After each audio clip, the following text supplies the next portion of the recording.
Speaker గడ్డం ప్రసాద్ కుమార్ కు మాజీ మంత్రి హరీష్ రావు లేఖ రాశారు. పవర్ పాయింట్ ప్రెజెంటేషన్ ఇచ్చేందుకు బీఆర్ఎస్ పక్షానికి కూడా అనుమతి ఇవ్వాలని కోరారు. ఆర్థిక, సాగునీటి, విద్యుత్ అంశాలపై ప్రభుత్వం పవర్ పాయింట్ ప్రెజెంటేషన్ ఇస్తే తాము కూడా సభ ద్వారా ప్రజలకు క్లారిటీ ఇవ్వాల్సిన అవసరం ఉందన్నారు హరీష్ రావు. ఇక తమకు అవకాశం ఇస్తే అప్పులే కాదు అభివృద్ధిపై కూడా వివరణ ఇస్తామన్నారు. ఈ నేపథ్యంలో రేపటి నుంచి జరిగే శాసనసభ సమావేశాలు హాట్ గా సాగనున్నట్లు తెలుస్తుంది.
తెలంగాణ అసెంబ్లీ స్పీకర్ గడ్డం ప్రసాద్ కుమార్ కు మాజీ మంత్రి హరీష్ రావు లేఖ రాశారు. పవర్ పాయింట్ ప్రెజెంటేషన్ ఇచ్చేందుకు బీఆర్ఎస్ పక్షానికి కూడా అనుమతి ఇవ్వాలని కోరారు.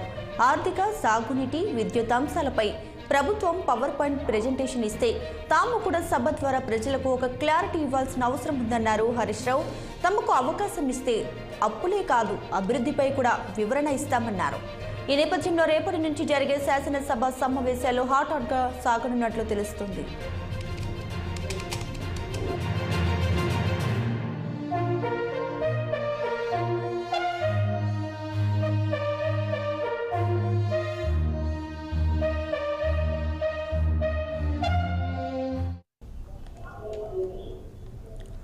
ఇక ఇదే అంశంపై మరింత సమాచారాన్ని మా political bureau chief Ram live ద్వారా అందిస్తారు.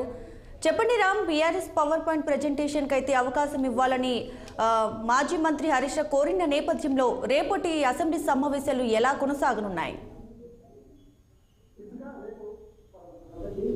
సమావేశాలు ప్రారంభం కానున్నాయి. అది రేపు ఎల్లుండి 2 రోజుల పాటు జరుగుతాయా మరి కొన్ని రోజులు పొడిగిస్తారు అనేది రేపటి సమావేశాలు ప్రారంభమైన ఇప్పటికే గత కొద్దిగా గవర్నర్ ప్రసంగం పైన తర్వాత సభ్యుల ప్రమాణ స్వీకార సందర్భంగా జరిగిన శాసనసభలో గవర్నర్ ప్రసంగంపై ధన్యవాద తీర్మానాలకు సంబంధించిన విషయంలో అటు అధికార ఇటు బీఆర్ఎస్ పార్టీల 2 పార్టీల మధ్య కూడా మాటల యుద్ధం, విమర్శల యుద్ధం నెలకొంది.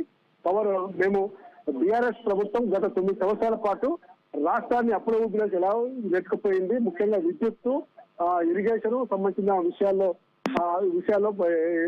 ఎన్ని వేల కోట్లు వృధా చేసింది, ఏ విధంగా అప్పులు చేసిన దానిపైన ప్రభుత్వం తరఫున, అసెంబ్లీ తరఫున రాష్ట్ర ప్రజలకు వివరిస్తామని చెప్పి ముఖ్యమంత్రి రేవంత్ రెడ్డి చెప్పారు. ఆ దిశగా ఇప్పటికే అసెంబ్లీలో ఎల్ఈడి స్క్రీన్స్ కూడా ఏర్పాటు చేసి రేపు రాష్ట్ర ఆర్థిక పరిస్థితిపై శ్వేతపత్రం విడుదల చేయడం నేపథ్యంలో మొత్తం కూడా పవర్ పాయింట్ ప్రజెంటేషన్ చేసి ఈ రోజు ఫైనాన్స్ సంబంధించిన రాష్ట్ర ఆర్థిక పరిస్థితి పైన మొత్తం కూడా వివరాలు అందజేస్తాము, ప్రజలకు శాసనసభ ద్వారా చెప్తామని చెప్పి ముఖ్యమంత్రి రేవంత్ రెడ్డి చెప్పారు. ఆ దిశగా అసెంబ్లీలో అసెంబ్లీ సెక్రటరీ, స్పీకర్ గడ్డం ప్రసాద్ కుమార్ అందరూ కూడా ఆ దిశగా మొత్తం కూడా ఏర్పాటు చేస్తా ఉన్నారు. అంటే గతంలోనూ ప్రభుత్వం చేపట్టాల్సిన పథకాలు, తర్వాత గత ప్రభుత్వాలు చేసిన అవన్నీ కూడా చెప్పినప్పుడు కూడా ఇప్పుడు మాత్రం చాలా హాట్ గా ఈ అసెంబ్లీ సమావేశం నడిచే అవకాశం ఉంది. ఇవాళ ఉదయం స్పీకర్ గడ్డం ప్రసాద్ కుమార్ కు మాజీ మంత్రి సిద్దిపేట శాసనసభ్యులు హరీష్ రావు ఒక లేఖ రాశారు. ముఖ్యంగా ప్రభుత్వం కనుక సాగునీరు, తర్వాత విద్యుత్తు, ఫైనాన్స్ 3 రంగాల పైన పవర్ పాయింట్ ప్రజెంటేషన్ ఇచ్చేందుకు సిద్ధపడుతున్నట్టు తెలుస్తుంది. కాబట్టి చేసిన అప్పులే కాదు చేసిన అభివృద్ధి పైన కూడా మేము చెప్పుకునేందుకు మాకు అవకాశం ఇవ్వాలంటూ గడ్డం ప్రసాద్ కుమార్ కు బీఆర్ఎస్ పార్టీ శాసనసభ పక్ష తరఫున లేఖ రాస్తున్నట్టు ఒక మీడియాకు వార్త చెప్పడం జరిగింది. అయితే ఈ నేపథ్యంలో ప్రభుత్వం ఎప్పుడు కూడా ప్రభుత్వాలు పవర్ పాయింట్ ప్రజెంటేషన్ కు అనుమతి ఉంటుంది తప్ప ప్రతిపక్షానికి మాత్రం ఎక్కడ కూడా లేదు గతంలో మనం చూసినట్టయితే. కానీ రేపు జరగబోయే అసెంబ్లీ సమావేశాల్లో బీఆర్ఎస్ ప్రధాన ప్రతిపక్షమైన బీఆర్ఎస్ పార్టీ కేవలం ఒక బీఆర్ఎస్ పార్టీ తరఫున అడుగుతారా, లేదు ఇతర పక్షాలు సాయం తీసుకుంటారా అనేది రేపు సమావేశం సందర్భంగా చూడాలి. రేపు ఉదయం 10 గంటలకి స్పీకర్ గడ్డం ప్రసాద్ కుమార్ అధ్యక్షతన సమావేశాలు ప్రారంభమవుతాయి. బీఆర్ఎస్ పార్టీ శాసనసభ పక్ష నేతగా ఎన్నికైన చంద్రశేఖరరావు మాత్రం లేఖ రాయలేదు. కేవలం మాజీ మంత్రి ప్రజెంట్ సిద్దిపేట శాసనసభ్యులు హరీష్ రావు పేరు మీద మాత్రమే లేఖ రాసినట్టు మీడియాకు వార్త తెలపడం జరిగింది. ఏదేమైనా రేపు జరిగే అసెంబ్లీ సమావేశాల్లో అటు ప్రభుత్వం ఇటు బీఆర్ఎస్ పార్టీల మధ్య మళ్ళీ మాటల యుద్ధము, విమర్శల యుద్ధము జరిగే అవకాశం ఉంది. కొంచెం హాట్ గా కూడా జరిగే అవకాశం ఉంది. అయితే బీఆర్ఎస్ పార్టీ కాళేశ్వరం ప్రాజెక్టు విషయంలో కానీ, తర్వాత విద్యుత్ విషయంలో కానీ, తర్వాత సాగునీరు ఇవన్నీ అందించే విషయంలో కూడా పెద్ద ఎత్తున అభివృద్ధి చేశాము, అభివృద్ధి మాత్రం ప్రభుత్వం చెప్పలేదు, కేవలం తమ చేయలేని పనులకు హామీలు ఇచ్చారు, హామీలను తప్పించుకోవడానికి బీఆర్ఎస్ ప్రభుత్వంపై ఆరోపణలు చేస్తున్నారని చెప్పి బీఆర్ఎస్ పార్టీ ఆరోపిస్తుంది. Thanks for the updates Ramu.